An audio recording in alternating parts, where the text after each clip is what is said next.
Good evening. Mayroon naman tayo pupuntuhan, pero kung ito, ay ba naman? Ay puro na lang administrasyon ang ating topic. Ibahin naman natin ang ating pupuntuhan. Ang pupuntuhan ko ngayon, pero patungkol pa rin ito sa politika. Politikang magulo sa Pilipinas. So,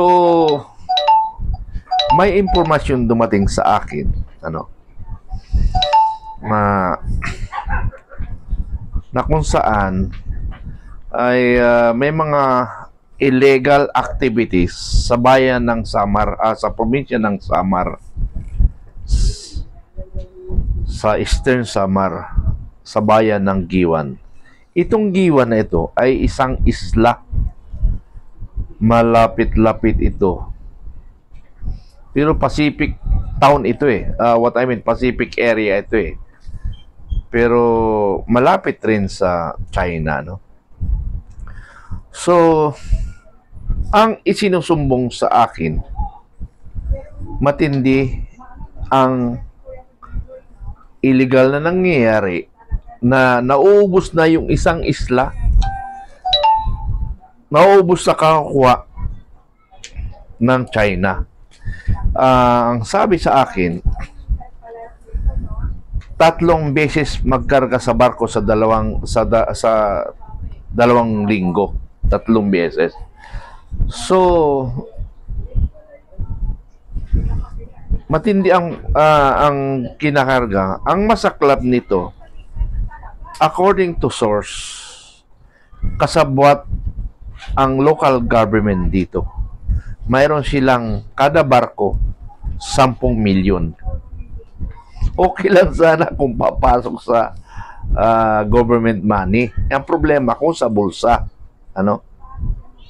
At kung ipapasok naman sa Philippine government o sa provincial government, so meaning, mayroong permit ito na pinayagan at i-account yung 10 million kada barko. So meaning, sa loob ng isang buwan, mayroon silang 60 million. So 60 million sa loob ng isang buwan. So malaki-laki na yun. Pero marami daw ang nagtutol na mga mamamayan doon. Nagrally pa nga daw. Walang nangyari, hindi pinakinggan. Ang issue dito, hindi lang, ang nagsimula itong illegal mining, panahon pa ni Duterte. Pero parang lumala ngayong panahon ni Digong. Panahon ni Pangulong Bongbong Marcos. So, kung ang pag-usapan ko, sino ang responsable dito? Hindi si Pangulong Duterte, hindi rin si Pangulong Marcos. Kung hindi yung provincial government ang sisihin dito. Kasi yung nakaraang administrasyon ng probinsya at ngayon iisa lang. So, ibig sabihin, ang gobernador ang ating sisihin dito sa Eastern Samar, Oy, gising, Eastern Samar. Kumibo naman kayo dyan. Ang ticket ni Governor, nakalimutan ko pangalan familiar na pangalan niya.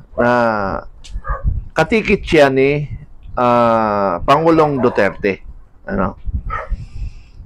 So, ibig sabihin, doon pa nagsimula si Pangulong Duterte yung China. So, yun yung gusto ko lang puntuhan dito na dapat ang authority ng gobyerno ngayon kumilos. Sino dapat ang kikilos dyan? Siyempre, normally, DNR and the local government, the provincial command, the provincial governor, and the municipal mayor, and the barangay captain. Siyempre, kapitan, baka kulang sa kalaman, o takot pa rin kasi baka ihulog sa isla. Yung mayor, hindi ko masabing takot. o nagkakapera rin. Hindi mas lalo ang gobernador. Ang gobernador, hindi na matakot kasi wala na sa isla eh. So, nagkakapera. Eh, yung DNR, nagkakapera rin. Normal. Kasi hindi niya binabawalan eh. Sabihin natin, hindi kaya ng DNR. Anong ginagawa ng pulis doon? Anong ginagawa ng military doon? Walang pakialam ang military doon. But, may magagawa ang military. Bakit? Nung ako'y na-assign tenyente sa Samar, lahat ng illegal doon hindi umuobra sa akin. Mayroon nga illegalista doon na sabi daw kay congressman, yung congressman kaibigan ko, pero ayaw kong banggain siya, pero yung mga bata niya pinagsasabihan ko, huwag niyo sirain ang pangalan ng inyong amo na congressman. Matigas ang ulo. Matigas ang ulo yung engineer na yon. Sabi niya, na diri ako mauli sa ako bungto kung diri ko makuha ang kahoy. Sabi niya, sa Tagalog, hindi ako uwi ng aking bayan kung hindi ko makukuha ang kahoy. Nakarating sa akin, may mga sul-sul. Sabi niya. Yung sir ang sinabi, sabi ko, manta, testing sugara sa kanya na kwan. Sabi ko, sabihin mo sa kanya na wag na siyang umuwi kasi hindi mangyayari yung sinabi niya. Dahil yung mga kahoy na yon, na illegal na yon, dideposit ko sa pulis, hindi sa amin. Kasi para walang issue. Dideposit ko sa pulis yung mga nakumpiskang truck na kahoy. Nabulok na lang yung kahoy, hindi nakuha. Pinatawag ako ni congressman. Sabi niya, Tiniente, bakit mo naman kinatalo si engineer? Kasi sir, ganito eh. Sana nakiusap na lang na kung po pwede, makuha ko na lang. Sinabi niya, hindi daw siya uwi ng bayan kung hindi niya makuha. Adi, natsala. Ayun. Tinutuko ko, sir. Kayo na lang bahala, sir, kung kaya nyo ilabas, nasa radio na sir ang report. Hindi na rin ako maghahabol bilang isang arresting officer o complainant sa sitwasyon na yun. Hindi ako maghahabol, sir. Kung makausap nyo sa regional, region na hindi na nakausap. So, nabulok yung kahoy. So, ibig sabihin, may kapangyarihan ang military pag alam nating illegal. Kaya mayroong nga citizen arrest. So, doon ako papasok kung hindi ako mag-overpower ako sa aking function. Citizen arrest, di ba? So, balik tayo ngayon sa Giwan. Balik tayo sa Giwan. Kung hindi kaya ng pulis, dahil under siya ng gobernador, bubulong na lang siya sa military. Sir, or junior buddy, baka pwede mo ako matulungan. Walang problema, sir. Or yung army mismo, mag-initiative. Kasi nakikita niya, lulubog na yung isla. NBI, anong ginagawa ng NBI? Hindi ba alam ng NBI yun? So siguro sila nagkakapera, nagkakapera kayo, kaya hindi kayo kumikibo. Sa akin, hindi pwede yan. Nung ako na doon Samar. Pero mas aklap, na-issue pa ako ng illegal logging dahil kinontra ko yung PGMC. Napunta tuloy sa PGMC. May PGMC na, kasi binabangga ko ang PGMC, kinalkal niya ang background ko. Sabi niya, oy, Mitran, alam ko ng background mo sa Samar. Yung illegal logging mo. Sabi ko sa kanya, kasi alam ko hiniral yun. Sir, mukhang namali yung information mo, sir. Baka yung nagsumbong sa'yo, may alam sa illegal logging. Baka nagkamali siya.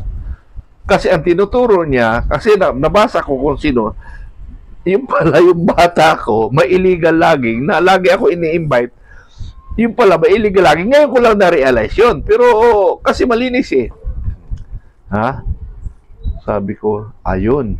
Sabi ko, Pero maliit lang naman yun. Pinag-suporta niya lang daw sa detachment. Sir, minsan sir, humihingi ako eh. Kasi para pagkain ng mga kapgo. So okay sa akin. Hindi ko alam na malaki-laki na pala pati dinara. So ngayon wala nalaman doon sa PGMC na general na suspect ko ha, na siya yung nananakot sa akin. Sabi niya, ako may hawak ng North Samar. Anong Samar? Anong pakialam ko kung may hawak sa Samar? So, balik tayo sa Giwan. So, lahat ng authority may possible na pwede makialam. Sa citizen arrest nga tinatawag, kaya mo ba? Pag kaya mo, gawin mo. Pag hindi mo kaya, huwag mo gawin kasi delikado ang buhay mo. Di ba? Ganun lang kasimple. Mga kababayan ko, lahat tayong Pilipino pwedeng mag-aresto. Ang tanong nung kaya mo ba? Yun lang yun. Okay, para magiging litimo ang aking issue, babasahin ko yung messages sa Waraya. At least tinagalog ko naman sa inyo ang ibig sabihin nun. Okay, good morning sir. Reliable info sa isla ng Hamonhon sa isip bayan ng Giwan, probinsya ng Eastern Samar. Ay patuloy ang operasyon at paghuhukay ng mina at Tagalog pala ng chromite. Tuloy-tulinada ang nahuhukay at kinakarga sa tatlong barko ng Chinese ship sa kada 2 linggo ang loading at aton sa Alitaptap.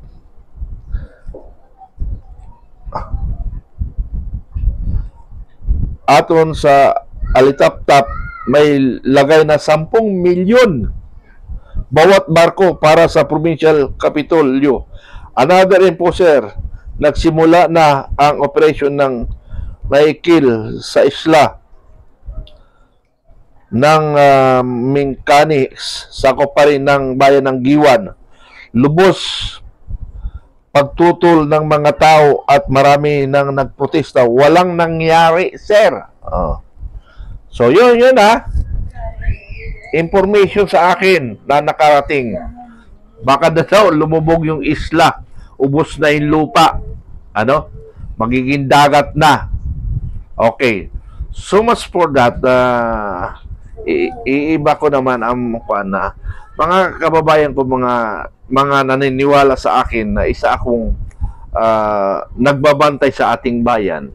Ang binabantayan ko ang bayan. Mahal ko ang bayan ko, mahal ko ang kapwa ko, Pilipino. Yun ang aking pinupuntuhan dito ngayon.